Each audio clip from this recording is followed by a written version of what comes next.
Before we get started, I just want to say that I'm so happy to see a number of fantastic pieces of entertainment trending this morning on Twitter.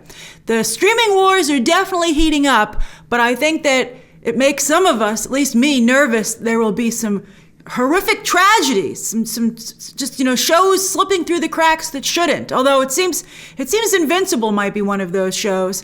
That's the only one that debuts on Fridays that is not trending today, which it's never trended, in fact, which is really unfortunate because the show is so amazing. Where is its audience? But anyway, Falcon and Winter Soldier finale is trending, Mortal Kombat is trending, and also Shadow and Bone is trending. And as one of you tweeted me back when I said how happy I was to see that this morning, it's 3 different streaming services. And so everybody can get a piece of the pie. Pecan pie, if you're at Sam Wilson's party, or cookies and cream cake. Bucky brought that. It looked delicious. But I'm just really happy. I'm curious. It's hard to juggle all this content, and I'm curious, how are you handling it? What's the order that you're going to watch it in? Because it's all great. It's all fantastic. This is all top quality entertainment, and I've covered it all. And so I hope you'll check out my videos on all of them. But right now we're going to talk about the Falcon and the Winter Soldier season finale, and this show is a mega hit.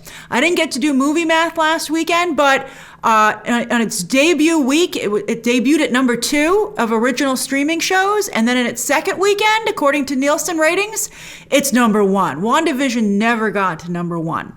So I'm very happy that people are tuning in to this show. Now, like WandaVision, once again, we had a softer ending than we were expecting. It's not quite the same level. I think we're learning, but still, I think that they didn't have the big, strong teases that I think, I think maybe, I'm not sure. At first, you think they should, and I'll tell you why. Actually, I think this is the right choice in a moment. But they didn't have the strong tease for Thunderbolts. As I told you, there was word they were going to move that Florence recruitment scene for Zemo to Black Widow because they want her character to be introduced in that movie. And that movie, of course, was supposed to come out before the show. And that's exactly what they seem to have decided to do. But they did shoot the Zemo prison stuff. We see him in the raft. They just got out of there earlier than they had originally planned. We kind of got a Dark Avengers tease with Julia Louis-Dreyfus and, making John Walker U.S. agent. I'm going to make a whole separate video about what's next for the MCU. So we kind of got that, very soft. And I thought for sure we would have gotten more of an Eli Bradley Young Avengers tease. I thought they would at least establish that he'd inherited his grandfather's powers. But they didn't do it! And also, I think what's another bit of a curveball with the episode is that so many characters were in the gray area, in the gray zone, which has been the constant theme of this show, something that Sam Wilson understands, that, there's no clear-cut good and bad. We're all just trying to figure it out. And so, which makes him a very good Captain America. But I don't know. I don't know if Walker and Carly are so amorphous and they're good and bad, particularly Carly. We'll talk about her in a moment. And then also, Sharon's crapping on the legacy of Peggy Carter.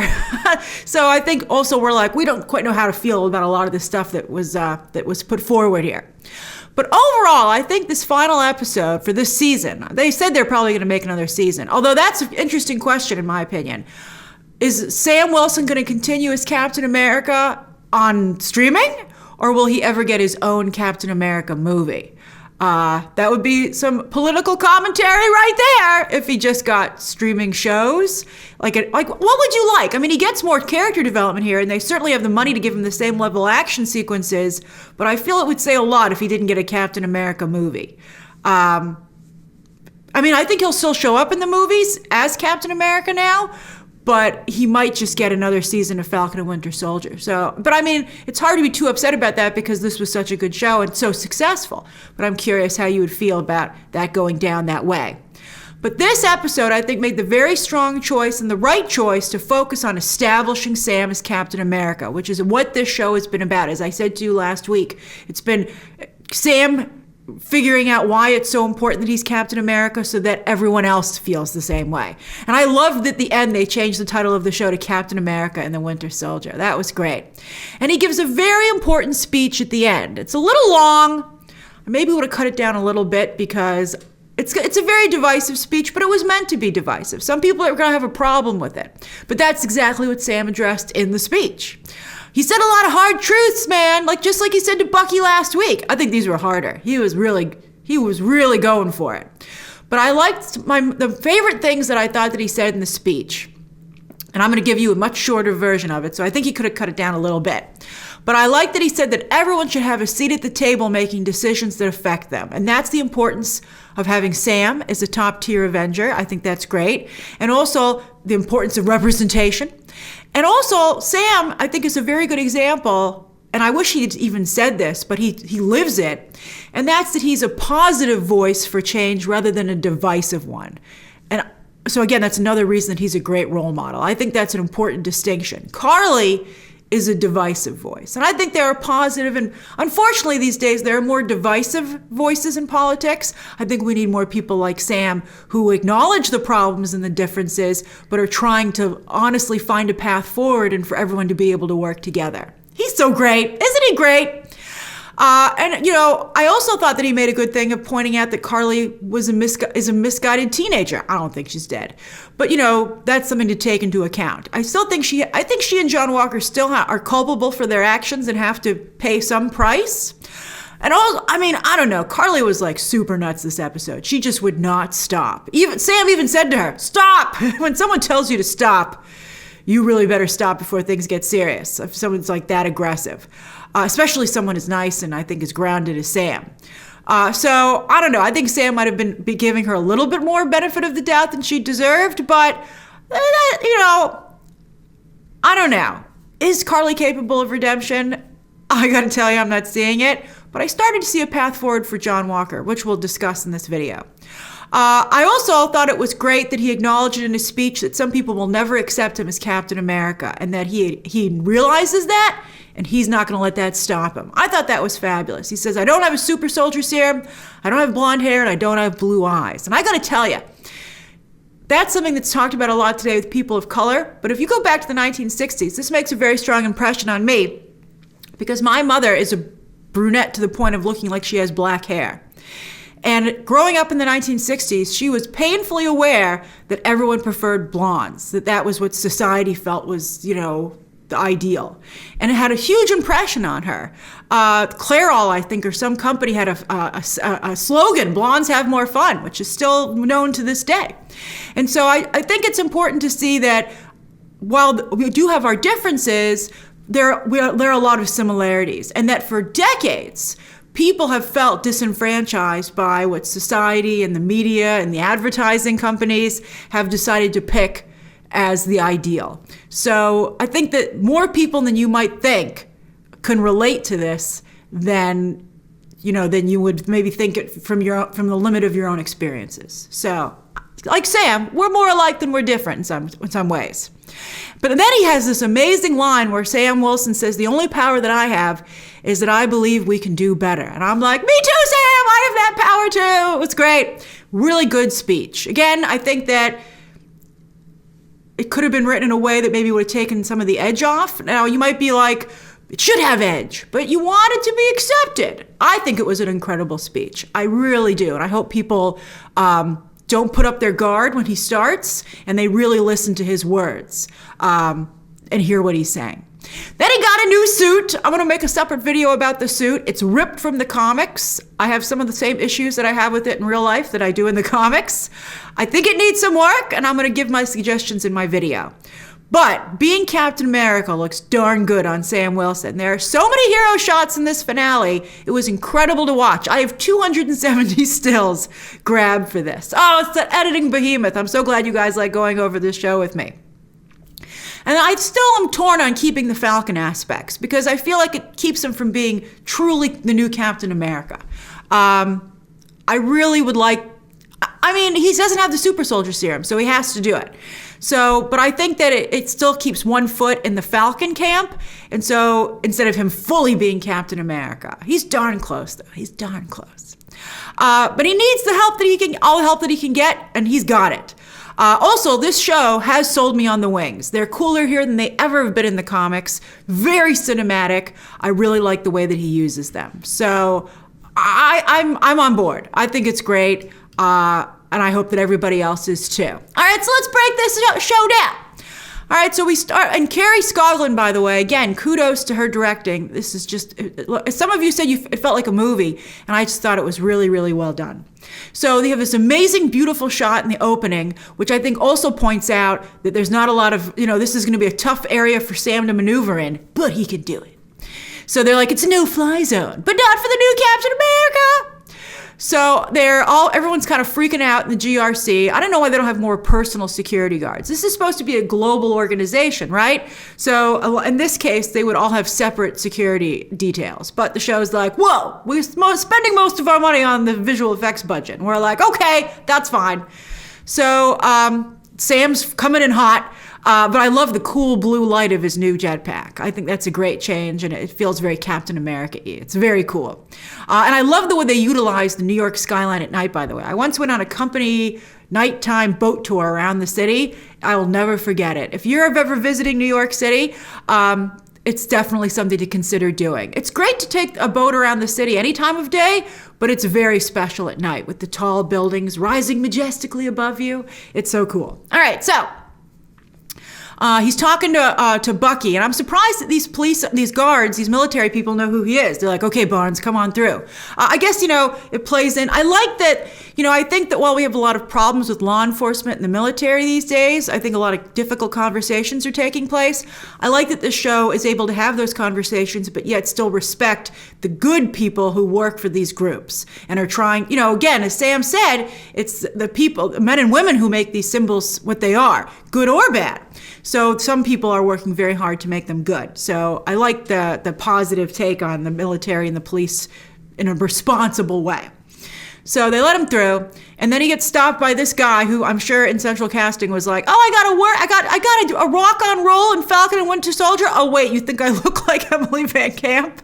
They're like, but you do, and he kind of does. I wonder if they kind of did that and melded him, or if that's what he really looks like. But anyway, it's the Black Widow tech from Winter Soldier, which I totally forgot about, although I appreciate that Marvel does a good job of rewarding those of you who watch these movies like every year. Like all of them, every year. That's impressive, and I'm glad that there's a payoff for that besides just enjoying them. So it's also very Mission Impossible-y, and I'm sure the Skrulls are like, what the hell, man? Are we special or not? So anyway, so she's like, it's me. And Bucky seems not so happy to see her. And so they start, planning what they're going to do, right? And so Sam's like, I'm here. And Carly sees him, and apparently she was waiting for him to show up. But she doesn't see what he's wearing, because that's going to be an important reveal for her later on in this episode. So she starts the plan. They put on their masks, very Batman villainy. And they have some pretty cool tech, thanks to Sharon. We didn't forget that these are her toys. And so this guy's important. They only wanted to pay one actor to have a speaking role for security guards. So that's the guy. So he takes out the senator who, I'm surprised the senator still has a job. He's so irresponsible. But hey, we see the Senate in real life every day. Talking about representation. I guess he represents a group that's still coming around. So anyway, they evacuate the building. And then look at this. So this is look at that shot. Oh my God, it's so amazing. That's my poster frame for the breakdown. He looks so cool. And I love the wings. And this is I think that's my favorite Sam Wilson as Captain America shot. It incorporates everything. You got the shield, you got the wings, you got the new color palette. It's so cool. I love, again, I've said it before, the VFX on this show really make him seem like a bird because his wings are so delicate like a bird's, but so effective. It's so cool. So he uses the shield to break the glass. He rolls in. Oh, yeah, and he gets that guy. And I always wonder how they film the shield stuff. I think they just film like the actor reacting, and then they put the shield in digitally because no one has that kind of aim in real life. It would take too long. All right, so anyway, he stands up. He looks great. He folds the wings in. It's a little bit baggy, but here he is. He's Captain America, and I love this interaction. There we go. There's our guy who's been paid to have lines, and he's like, "Who are you?" And he says, "I'm Captain America." And I like the way Anthony Mackie says it. Like he's like, "I'm expecting some pushback." But this guy just says, "I thought Captain America was on the moon." That joke. Where is Steve Rogers? As I said in the watch along, Chris Evans is too expensive to bring back. But it is weird that Sam doesn't go in and check up on him occasionally, right? I mean, unless he went back to I thought he came into this timeline. Did Steve retire to a different timeline? They never kind of clarified that. I wish they did clarify that he went back to another timeline so that we wouldn't always be like, where is he? Why does nobody go visit him? All right, because I think he would have liked to have met Isaiah. All right, so anyway, Batroc shows up. He does a lot of leaping, and he's like, "It's me, haha. You cost me a lot of money, a lot of francs." All right, so anyway, this was a good reveal I didn't catch on the first time around. They go through the metal detector. Why didn't Bucky's arm set it off? That Wakanda technology is amazing. Is that thing not set for vibranium? That seems like a serious flaw. But anyway, Sharon sets it off because she has a gun, which I thought was interesting because she's going to use it a whole lot at the end of this, later on in this episode. So there's this amazing spiral staircase shot. I love that. I think that's really cool. And so here, this woman says, "Oh, it's Carly for you." And I think, one point that Sam also made in his speech was that Carly has a lot of followers, and she's got to be doing something right if that many people are drawn to her cause. And that's an important thing to say. I think for everybody, for all of us, whenever we're dealing with any other group, if it's large enough, you got to play ball with it. You got to figure out a way for everyone to come together because, it's harder to dismiss because a lot of people feel that way. So I thought that was also very important commentary on this show. So it's the app again. That app's hilarious. Used very well in this episode, as we see. So he's like, and she's like, "Hey, and they have a little tete-a-tete. And we were all like, "Stop talking. We already talked a lot last episode." But it turns out it was just a distraction, but he doesn't realize that just yet. So they're loaded up into these cars, and at first I thought that the flag smashers were driving them, but in fact, they let the police do their work for them. They just have one person infiltrated as a guard, and he puts these locks on the doors. So he locks them in, and we go back up top, and Sam is learning that he did not train enough with his hand-to-hand combat or how to use the shield. He's a little off. He's still very good at the wings, but Batroc's able to give him, I think, quite the run for his money. But anyway, Carly reveals to Bucky that she was just, keeping him busy because he didn't oversee those people being put into their transport vehicles, and he's supposed to be their escort. So he runs down to get his motorcycle, and Sharon takes out this guard. So Bucky goes off quickly first, and he's very much like Nightwing with this shorter haircut. And it's funny actually to think of the similarities between the two characters. Marvel beats DC to everything these days. It drives me crazy. So Sharon, that thing goes off, and at first you just think it's like a smoke bomb, but look at that guy's skin. I mean, how is Sharon going to explain that later? I mean, she's like, "I mixed it wrong." I mean, like, all of his skin is coming off. I mean, he's horribly disfigured for the rest of his life. That's like villainous behavior, Sharon. All right, so anyway, so Batroc is continuing to fight Sam, but Sharon's like, "Gotta get out of here. This helicopter's about to take off." And Bucky's like, "Yeah, I don't fly, man. That's your job. I just have this cool motorcycle." So Sam starts to get the hang of the shield, and he flips it up and knocks Batroc back, and then he charges at him. I thought this was great. He charges at him, and he uses the jetpack for a little extra oomph, because again, he doesn't have super soldier serum. So then he's like, "Au revoir." He's working on his quips. I love it. And he throws his shield to break the window, and he jumps out, and then he goes and catches it. And I was like, that's pretty cool. And he goes off after the helicopter, and that helicopter, that pilot's pretty good, but he just takes a dive. And so Sam goes up after him, and it has that great shot where he's backlit. What a hero shot. I loved it. It made a particularly strong impression when the episode was playing. So then he follows him down the side of the building. And I thought that was really cool. This seemed to me a little bit Superman-y, because not only in the first Superman movie did they have that helicopter shot, with a very similar building, but it just, I don't know, just the way he was maneuvering in these tight spaces with the city, and it had a Superman quality to it. I liked it a lot.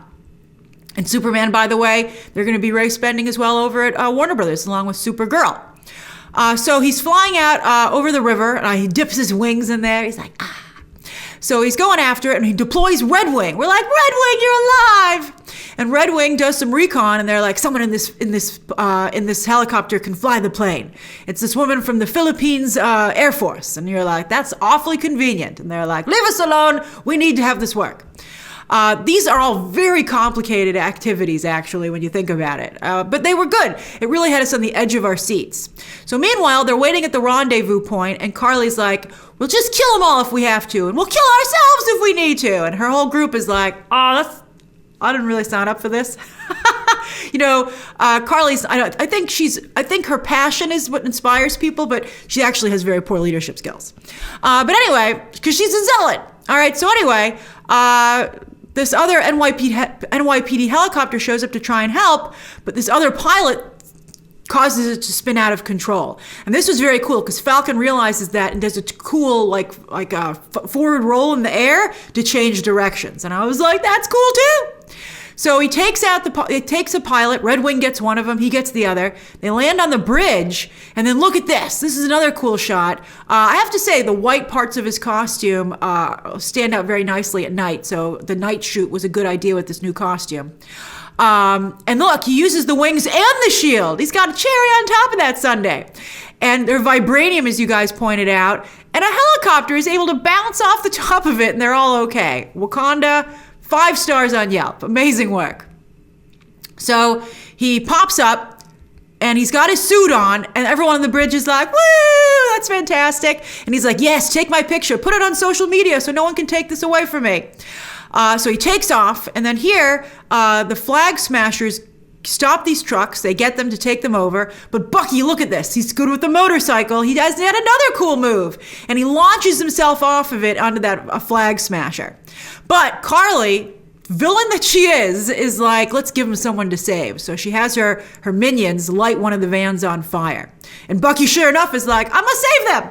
And this was actually good. So he's working very hard to get them out. He can't, I'd be like, I'm surprised those handles didn't come off the door. That whoever made that truck, did Wakanda make that truck? It's incredible. So Carly, while Bucky's trying to rescue everybody, who shows up? John Walker, but John Walker in his janky shield, which I have to say looks pretty good just from a visual perspective. It doesn't have any of it is not made of vibranium, so it's not as effective, but I have to say his metalworking skills are very impressive.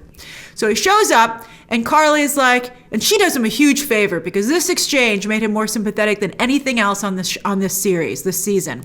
And she says, "Hey, look, I don't want to hurt people who don't matter." And he says, "Do you think that Lamar's life didn't matter?" And that was an incredible, incredible exchange. It made Carly look worse, and it made John Walker look better. So he throws his fake shield, his knockoff shield, and she kicks it. Again, I'm like, that must have been added digitally, that shield. So she kicks it, it bounces off the construction, and then it just lands like already bent on the street. And actually, the sadness of John Walker's shield, I think, also worked to make him more sympathetic this episode. You're like, that's so sad and pathetic. Maybe, a lot of times this episode, I think this episode did a good job of, I thought there was no way I would ever be able to forgive John Walker, and I feel this episode kind of put him on the path to redemption. I think he should, as I said in the watch along, I think he should serve some time and he could do missions out of the raft, but when he's done, he should go back to the raft. I think he needs to serve some time for what he did. And he still doesn't seem at all sorry about it. One of you DM'd me and said that you felt that was a commentary on police officers who do horrible things in the line of duty and then are just dismissed or fired, but still don't have any real culpability. And I thought that was an interesting comparison. I think that that deserves to be part of our discussion and thought process. All right. So anyway, he takes them on. It's not going well. It's not going well at all. They all gang up on him, and you're like, you guys, the Flag Smashers are a murderous group. And he looks, and I was really moved by the fact that he put the Medal of Honor on the inside of the shield. I had thought he was putting it on the outside of the shield as like some bling. But the fact that he put it on the inside of the shield for him to see made me feel like this was supposed to be, his North Star. right? Literally. That was supposed to be what reminded him to do the right thing because Lamar was no longer there to do it. Oh, it's so sad. And I thought that was really beautiful. This also made me feel, okay, John Walker, maybe you're not irredeemable. So I thought that was good.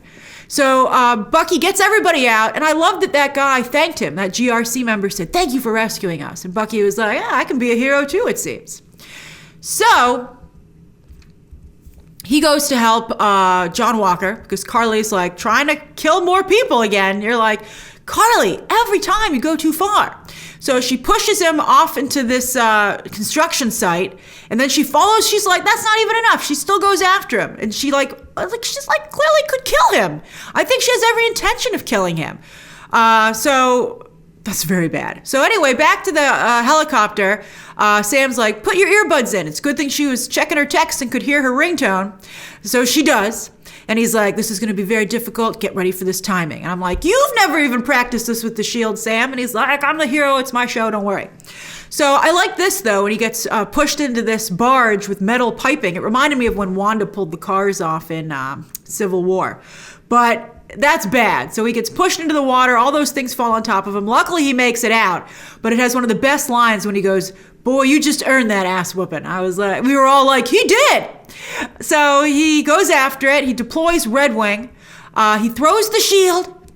And it goes, for some reason, I think it bounced off. I don't know why he threw the shield. I didn't get that. But then this great shot of him coming in with the shield, pushes that guy out. It's the same maneuver we saw from the first episode. So that's how I guess we know that he's good at it. And the helicopter starts to go down. This woman, very good training and is able to get it. And then he and this guy struggle in the air, mid-air, but then he lands in the water.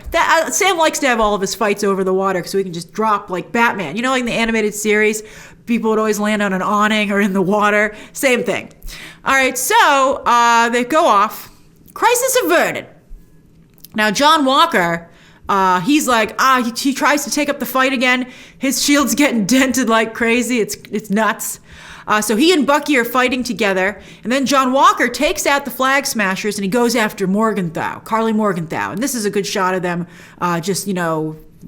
what happens when a unstoppable force hits an immovable object. Do they both get redeemed? But anyway, they have this fight here, and Carly's a pretty good fighter. She jumps up on here and she delivers a really strong kick to John Walker's head, takes him out, grabs the truck, drives off. So then she's not just trying to take them to negotiate, she wants to kill them. And she drives off to have this thing go off the side of the construction site, but luckily it stops right at the edge. And so there's Sharon, she's on the scene. And John Walker, he's like, what should I do? He has a choice. Does he go after Carly or does he try and save everybody? And thank God he finally makes the right choice in the field, as Lamar said he had promised us he would. And because, Bucky down below is like, can I catch this thing? What am I going to do? I don't think I can do a one-handed catch. But it stops and it starts to get pulled back. And I love that as it does, the shield you can see flips down. Like John Walker abandons that idea. He's like, I'm just not going to be the new Cap. I gotta be me. And I gotta start on the right foot by saving these people. And again, I was like, wow, I never thought I'd come around with John Walker. But this show is doing a very good job of I think, creating that path forward for him. But then, so he's being all heroic. He's finally doing the right thing. And then here come these Flag Smashers again. They're like, no, we want these people dead. And then they all fall to the ground. But who catches the truck? Sam Wilson. And as some of you said many times during this episode, he looked like an angel, and this is one of them. So angelic. So he catches it.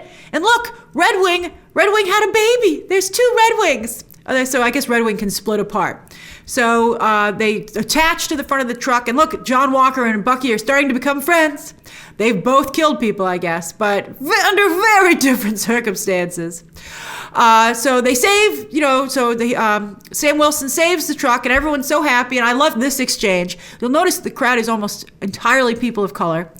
And that one gentleman says, it's the Black Falcon. And the other guy says, no, it's Captain America. And I'm like, I think Sam's going to probably have both those names going forward. But he's Captain America, damn it.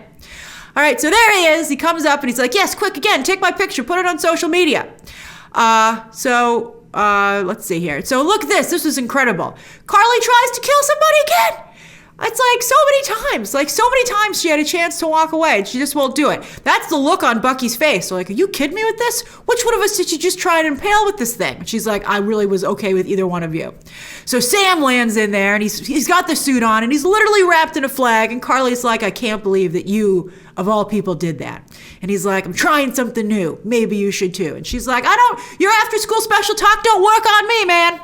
So Batroc interrupts the party, and he allows everyone to disperse. And Sharon's like, it was worth every penny. And then Sam's like, let me show off some of my tech. He's really a combination of Iron Man and Captain America, or perhaps Black Panther and Captain America, because of course Wakanda helped him build that. So he sees that they're retreating and they follow him, and look, he can even see the footsteps. I never understand how that works. Your shoes aren't hot. How does it create that effect? But anyway, I thought it was interesting, and it did move me, especially on the rewatch for this video, to see John Walker finally working with Sam and Bucky. And it made me feel that maybe they shouldn't have pushed, because they were dealing with their own personal problems. I mean, it wasn't John Walker's fault that they picked him over Sam. You know, he was just a pawn as well. Maybe, I think, even more so. So perhaps if Sam and Bucky had been nicer to him from the beginning, or at least more cordial, maybe things would have worked out differently. And so I think that's another thing that makes John Walker a tad more sympathetic. So I was like, he's finally working with them. That's just what he wanted all along. Maybe Lamar wouldn't be dead. So anyway, they're looking around, and then Carly and Sharon catches up with Carly, and we learn that yes, she is the power broker, and that she gave Carly the super soldier serum that she developed because they were her personal muscle. But Carly's like, no, I have bigger dreams than you. So she's kind of insulting Sharon. She's like, you think too small. And Sharon's like, come on, come back with me. And then Batroc shows up, making it a John Woo style draw. And of course, a gunfight breaks out, and Sharon gets hit. And that's when Sam shows up, and he doesn't understand what's happening. And Sharon's like, because she also takes out Batroc. I'm not sure if Batroc is dead or not. He looked kind of dead. But I think, Sharon's probably like, I got to shut Carly up fast. Carly should have really used her leverage and been like, she's the power broker, and then been able to escape. Again, as I told you, Carly has a lot of passion, not such great leadership skills. So Sam's like, all right, after school special part 2. So they start fighting, and I love the way, by the way, he anchored himself to the ground with his wings. That was also very, very cool. And so they're fighting, and then meanwhile, her other flag smashers are using the app for where to rendezvous, and they were set up by Bucky. He hacked the app. I guess he kept on. Oh yeah, he held on to that phone. So that's great. So that's how he was able to do it. He's pretty good with a new app for someone from the 1940s. So I have to say, I liked John Walker's quote here. I thought it was an interesting choice. He said, mercy bears richer fruit than strict justice. And Bucky tells us that that's an Abraham Lincoln quote. And I thought that was an interesting choice because, Abraham Lincoln, of course, dealt with the Civil War and the North versus the South and the importance of reuniting the country, and that the country could not split apart like that. And I think that's a little bit like what's going on in the show and what's going on in the real world today. The idea that we cannot split. We must find a way to come together, no matter how difficult and how impossible it might seem. And I got to tell you, back in the Civil War, it seemed pretty darn impossible. But we managed to do it, although not totally, because we're still dealing with that today. That's part of the problems that we're having right now. But we got to come back together. So I liked using a Lincoln quote quite a bit, actually. So they arrest them, and I like John Walker pats Bucky on the back, and I was like, John Walker just wants to be part of the group, man. Just do some prison time. I think we can move forward. I would accept him on the Thunderbolts at this point if he was doing some prison time. All right, so anyway, there's Sam. That's where he says, just stop it, Carly. And Carly's like, fight back, fight back. She picks up this gun, and she really was going to shoot him. That shot sells it right there. She was going to shoot him, 100%. 100% she was going to shoot him if Sharon hadn't shot her. So to me, I guess maybe Carly's not as far ahead on the redemption curve as John Walker, but I'm just not seeing. This show did not try to redeem her. So she gets shot. Sharon's like, whew, dodged that second bullet. Didn't dodge the first one. And Sam's genuinely moved and does, his empathy and his ability to understand the complex scenario, and that no one's truly a villain, although I told you, I think Carly comes awfully close, is very commendable and what makes him such a good hero. So yeah, he's there with her when she, I think, almost dies. What was in her hand? I went like frame by frame on that thing. I could not find out what was in her hand. Does anybody else catch what it was? And her hands were totally open when he takes her out to the ambulance later. So whatever it was, she lost it. I'm not sure what she was holding. So there he comes, very angelic, and he's like, he delivers her body. And I would be like, I wouldn't want to be on camera holding that. People, because there's someone who's going to be like, was it you? He's like, no, he would never sell Sharon out like that, although he should, because she's evil. But he gets her medical attention, which therefore makes me think she's not dead. And then there's John Walker and Bucky being pals. And then he gives his speech. He gives his big speech, and he's like, please don't call them terrorists. He's like, you're making my job harder. Please don't do this stuff. And they're like, well, what do you think? So he goes through this whole thing, and he talks about, he talks about the Flag Smashers having a big following. Another Carly's going to come along. And I'm like, I think it might just be Carly. And he does the whole thing on TV because, you can't trust any of them, these other senators or these GRC people to say what he said. So I'm glad he was on camera. So he's like getting the word out directly to the people. Everyone's watching, including Isaiah Bradley. Isaiah Bradley's so shocked he's put down his dinner, which looks delicious. And Sam, again, just tells his hard truths. And so I thought this was really well done. I really, really loved it. And then afterwards, they have this great shot of the Flag Smashers masks to be like, these people, the Flag Smashers spoke to too many people for us to dismiss. And then I liked that Bucky said, nice job, Cap. I thought that was great. Although that shot looks so bad with his visor. It looks like he has cat's eye ladies' glasses on. I mean, I think that he needs to be like, thank you, Wakanda. This is so great, but we have to tweak it a little bit. So I like this too. Now he puts his hand on Sam's back. It was just beautiful.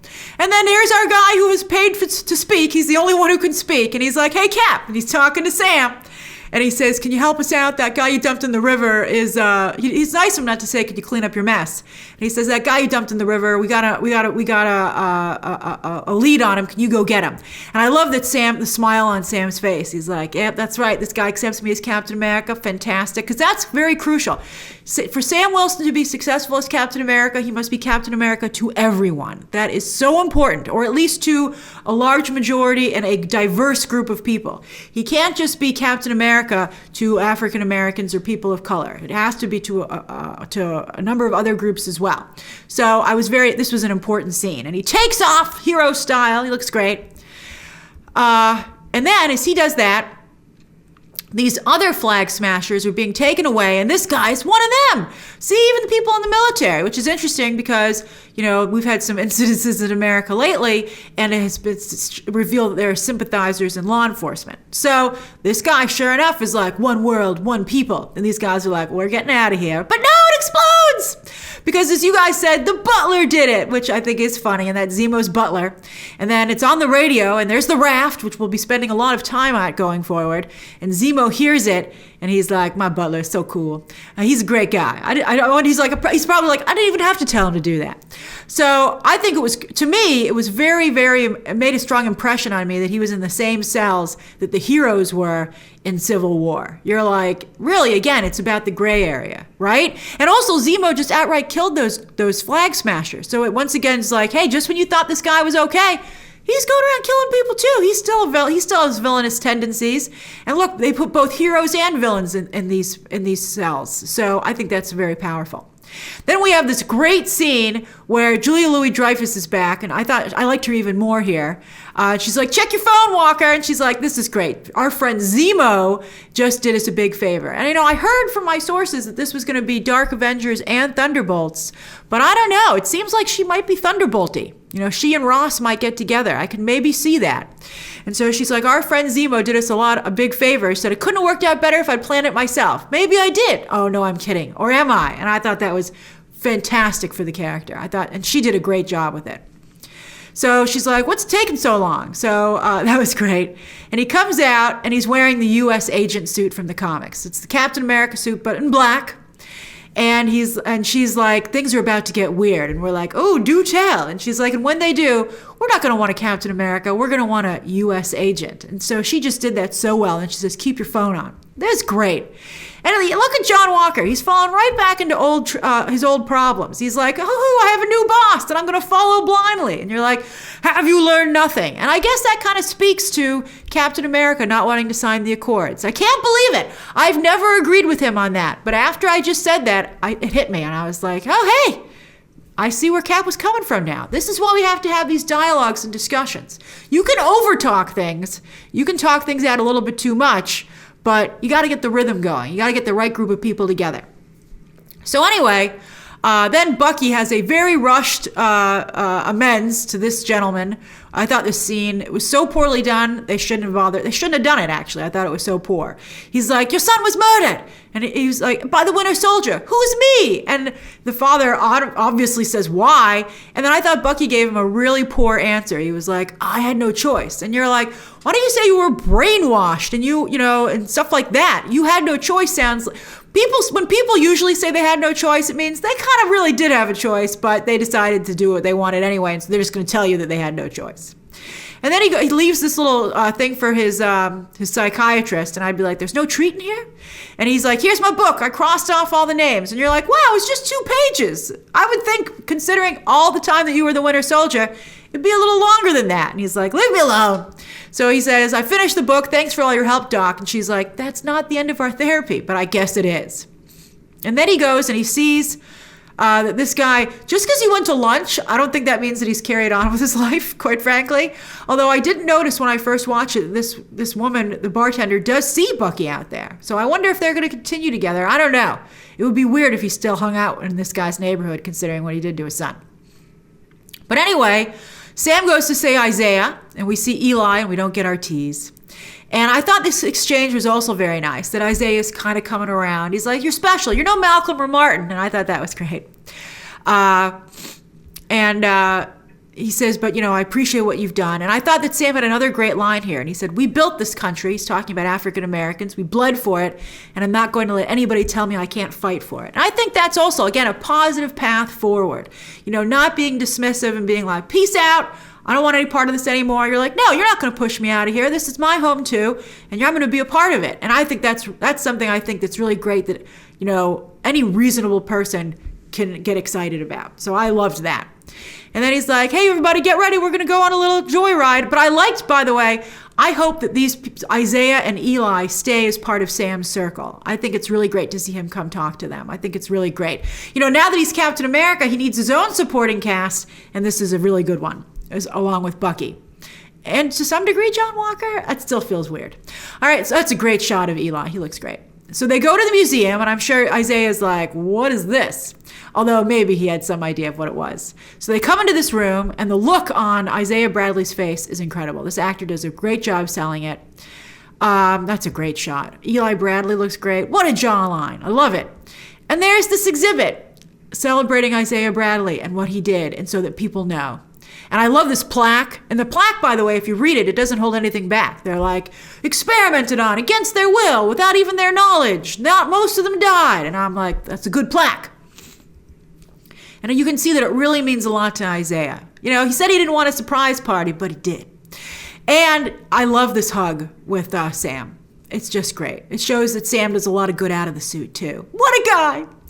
And then we end the show, I think, quite fittingly. Well, we have an end credit scene, but the final official shot of the show is Isaiah Bradley's statue, and this what he did. And it's great. It's just I feel it's an ironclad, open and shut case for why it's important that Sam Wilson be Captain America. And I hope that everyone is equally as convinced. Oh, wait, there's this party. Oh, that cake's gorgeous. So everybody's there, and I'm glad that they had this white child waiting to have his picture taken with Captain America. I wish that they actually showed that. And then, so they're having a great party. Everyone's having a good time and celebrating. And then this is the final shot of these two guys together. What a bromance. What a bromance. With the sun setting, it's just so great. They both just seem so at peace finally. I just realized that. They're both so at peace. That's just so beautiful. It brings me all teary-eyed and choked up thinking of that's really great. Wow. mental health. Both of these shows have been about mental health, and that's wonderful. And then it has the new title, Captain America and the Winter Soldier. Oh, beautiful. And then we have this end credits scene where Sharon gets her pardon. She's welcomed back and back to her old job. And she's like, I can't wait. And then she's going to sell state secrets. Boy, goes to Sharon Carter. Peggy Carter should come from the other timeline and kick her butt. She's being like, are you kidding me with this? And so that's the end of the show. So what did you think? Share your thoughts down below. I got to get on those. I'm going to edit this, and then I'm going to do the other two. I'm going to do 2 more videos to cover the season. So I look forward to discussing that with you all day today. And of course, as always, subscribe. And of course, as always, you can check out some more videos right now.